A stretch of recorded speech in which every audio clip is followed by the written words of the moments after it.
The following review is intended for entertainment purposes and targeted for adult fans of the series.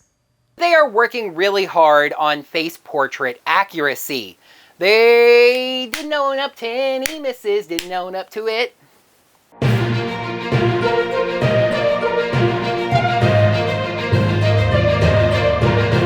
Hello there, heroes. I'm the Orange Ranger, and welcome to an effort to get a little more topical. I've been thinking about how to inject new life into my channel, and one way I think I'm going to go with is trying to do more videos about things in the moment.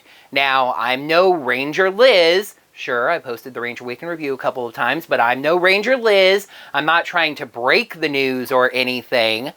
I'm a reviewer, so I'll be reviewing the news. And today, Friday, we had a bunch of it. Hasbro's Valentine's Day gift to Ranger Nation was a Dino Fury Fan First Friday.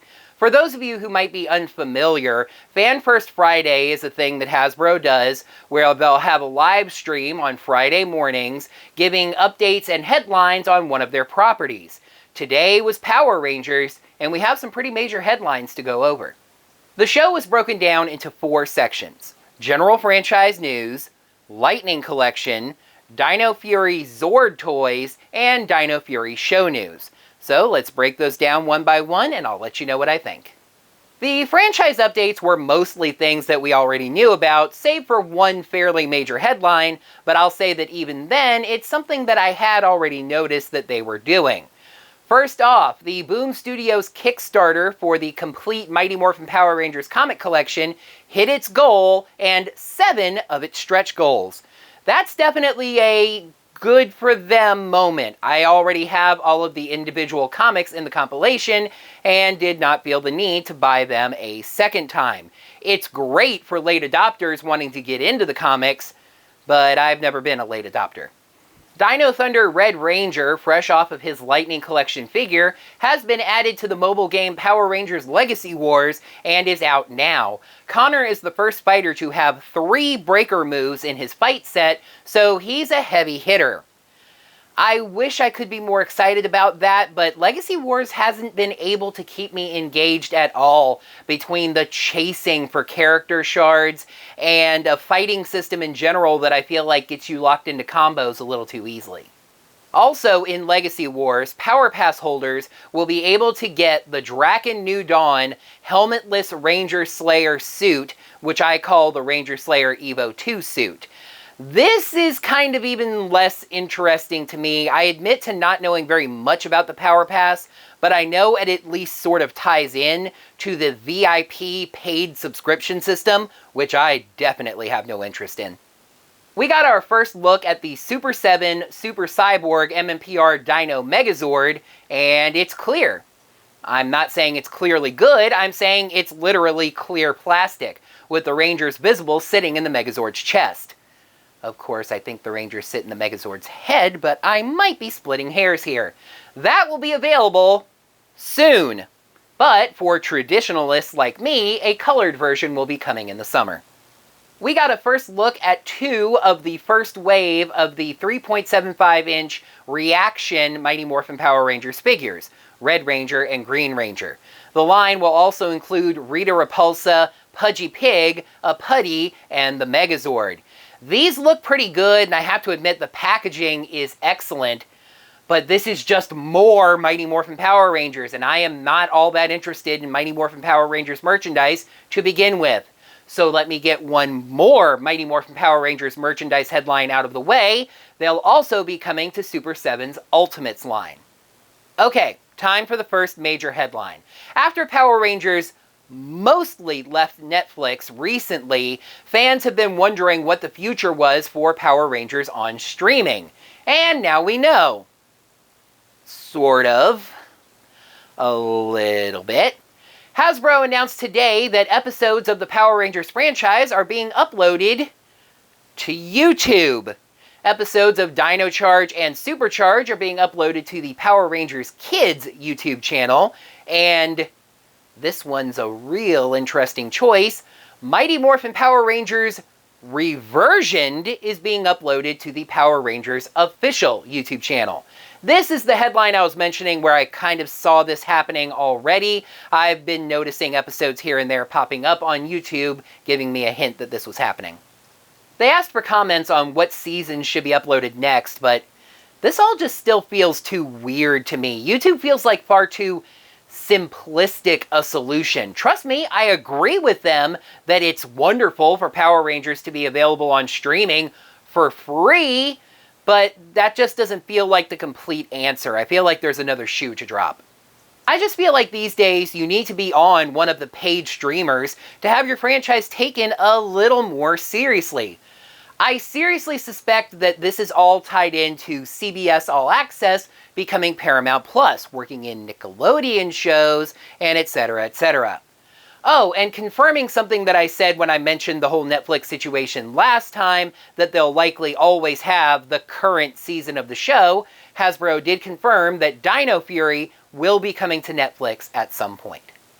Lightning strikes, and we jump on over to Lightning Collection news, as Wave 9 of the Lightning Collection has been officially announced. My memory's a little fuzzy on whether we had the complete details on all 4 of these figures. I'm sure Josh, Lightning Figure PR, had all of that information, but I do definitely remember that these 4 figures were all going to be coming at some point. We'll see the Lightning Collection get its most buttery figure, as SPD Green Ranger Bridge will enter the collection. Sadly, he does not seem to come with a piece of buttery toast, but maybe he'll have the buttery finger hand. The face gets a 7 out of 10 for me. They definitely got the expression right, but I don't think it quite resembles the actor. There was always a chance we were going to get another in-space figure, and it is Carlos, the Black Ranger. His lunar lance seems to come with an energy trail effect piece, and it seems to be almost about as long as Connor's Tyranno staff. The face is a 9 out of 10 for me. They basically nailed it, and he's rocking that in-space ponytail look. Keeping with the space theme, the third figure in Wave 9 is Kai, the Lost Galaxy Blue Ranger. Again, Lost Galaxy is kind of hard for me to comment on from an aesthetic standpoint because I'm on record as being an anti-admirer of those suits. No matter how closely they match them to the source material, they're not going to look good to me. This is also the case where those unfortunate, unexplainable errors have started to pop up. We saw press photos for the Blue Ranger, and the silver gorilla piece on Kai's helmet has the top half of it in white instead of silver. Also, the Quasar Saber accessories that come with Kai are actually Leo's. They have the lion logo instead of the gorilla logo. We've got some more grunts in the house, and this time Hasbro decided to take a quack at it. Tango Warriors are the 4th figure, and they look really good. Hasbro specifically mentioned a dry brush metallic technique that gives the figures a realistic sheen and shine. The beaks on the figures open and close. It comes with a pearl white energy attack and an egg. I'm not really sure why a Tango Warrior needs to be carrying an egg. You will give me an egg! Big thing that Hasbro addressed in terms of villains figures, although this wasn't really an issue with the putties, is that the Tengas are in scale with the Rangers. They're a little bit taller, but not like the monsters, so no worries there. The Tengas also come with short wings for battle, or long wings for flight. It's really weird, but this is the one of the 4 that I'm most excited about, the only one that I'm thinking about pre-ordering. I'll probably pick up Bridge as well. I'm going to be about 50-50 on Carlos, and Kai is going to get a hard pass. You'll notice that I commented on the faces of the figures and how accurate I thought that was, and that's something I bring up in my Lightning Collection reviews as well. The faces are one of the more critiqued aspects of the Lightning Collection figures, which is probably why they specifically brought up that they're working very hard on matching the face portraits for the figures. They didn't really own up to any big misses, just saying it's something that they're continuing to work hard on. Hopefully the accuracy improves. Alrighty, time for my favorite part of a Power Rangers toy line, the Zords. we did get a look at the Dino Fury Zord toys, a better look than the prototypes last time, and there's a lot to be excited about. Do you folks remember those weird Mighty Morphin Power Rangers Dinozord toys that seemingly launched out of nowhere just a short while ago? That seems to have actually been a soft launch for the way that Hasbro wants to do Zord toys, because there's a lot of interesting similarities.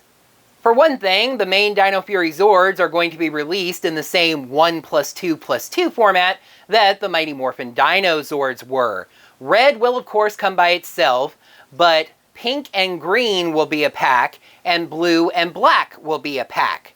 It's interesting that they split up the green and black Rangers since they're a team, and pink and blue are the other two primary Zords. There's two possible reasons for this, and they're both kind of cynical. The most likely reason is that the main Dino Fury Megazord is 3 Zords, red, pink, and blue. Split this way, you can't form the main Dino Fury Megazord without getting all 3 of the packs. The other reason is actually even more cynical. With them split this way, blue and black are the boy Zords, pink and green are the girl Zords. If you think about it, they could have done pink and black and blue and green. That way you still can't form the main Megazord without getting all 3 packs, but the 2 packs each have a boy Zord and a girl Zord. I have studied the martial ways of the social justice warrior. Just poking a little fun at myself there. So the other way that the Dino Zords informed these Dino Fury Zords is articulation. They showed off some of the T-Rex Zord, and for a mainline Power Ranger Zord toy, this thing is insanely articulated. Ankle movement, torso movement, even the head has a level of articulation. Speaking of the heads, actually, those are going to be on the keys that are the main collectible gimmick of this year. You attach a little round piece to the back of the key to make it fit into the Zords, and that little round piece actually has a tiny little Ranger molded in plastic on the inside. Nice little touch. However, the most important aspect of the Dino Fury Zord toys, the part that I'm hoping carries over to other Hasbro Power Rangers Zords, is Zord Link. Does Zord Link sound a little bit like Zord Builder? It does to me.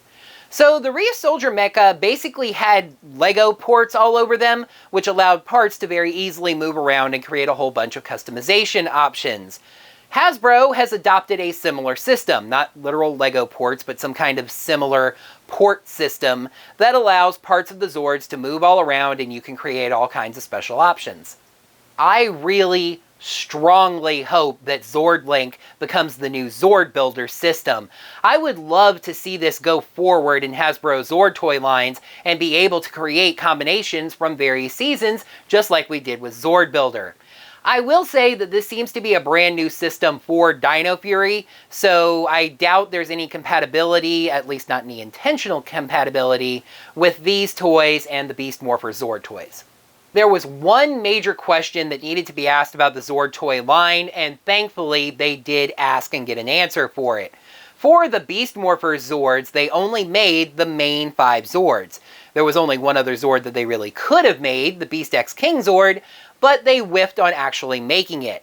Are we going to be getting additional Zord toys in this toy line, or is it just going to be the main 5 Zords again?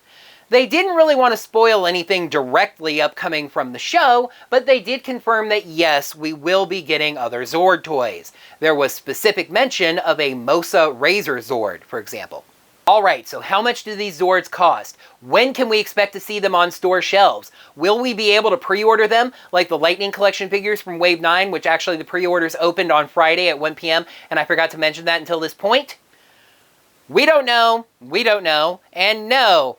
Yeah, they called these advanced prototypes, so they don't seem quite ready to take these to market yet. That is a little bit disappointing, considering the fact that 1, the show's about to begin, and 2, the Morpher has been on store shelves for I think a month or so now, but hey, what you gonna do? And that brings us to the Dino Fury television show itself. On Thursday, I made a tweet with 3 predictions for this stream. 1 was a hit, that we were going to get an update on the Dino Fury toys. The second was actually a miss. I was predicting that we would find out about a Lightning Collection Dino Fury Red Ranger figure exclusive maybe to somewhere like GameStop since we didn't have details on it at this point. The third prediction was right on the money as well. They began this segment of the stream by once again showing us the Nickelodeon 30-second teaser trailer. Like Ranger Liz said, there were some people tuning in that were probably brand new to this, didn't even know Power Rangers was still on television. Dino Fury's completely new to them, and they got a little update on it. The real surprise came after that, as Hasbro officially revealed Dino Fury's theme song and opening credits. I really like the theme song. I've seen a lot of people who are really down on it, but I love it. It's synth rock. It's really upbeat and energetic. It sounds very different to the Beast Morphers theme song. And this is the least forced in that Go-Go Power Rangers has felt in a recent theme song. The singer sounds just like Pella K, the music YouTuber who's gained a little more fame for doing covers of Power Ranger songs, but it apparently isn't. The composer is Bert Sellin, and in the style of Ron Wasserman, that very likely means he's the singer as well. The opening credits don't reveal a lot that we didn't already know, but there's one thing about them that I absolutely love. We only see the red, blue, and pink Rangers and their Zords. No green and black Ranger, no green and black Zords. They seem to be going with the method where more revisions of the opening credits are made and things are held back and not spoiled so much. They're not shoving an entire season worth of spoilers into a single opening credits sequence. Thank you! I was actually just talking about this in a comic review that I'm currently editing, which involves a major spoiler as well. My frustration with the fact that the opening credits that air before even the very first episode give so much about the show away. I'm really glad that they're reining that in. Oh, and for anyone that was concerned that Dino Fury would pull a Super Mega Force and completely ignore the night motif, there's a shot in the opening credits of Zato in full night regalia, riding what's either a small T-Rex or a Velociraptor.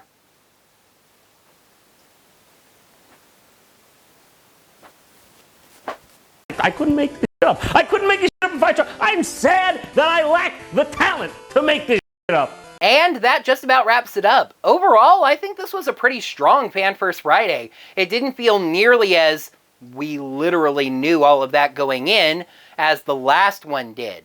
The Lightning figures look good, but yes, they still need a little bit of work. The Zord toys look great. I'm really excited about those.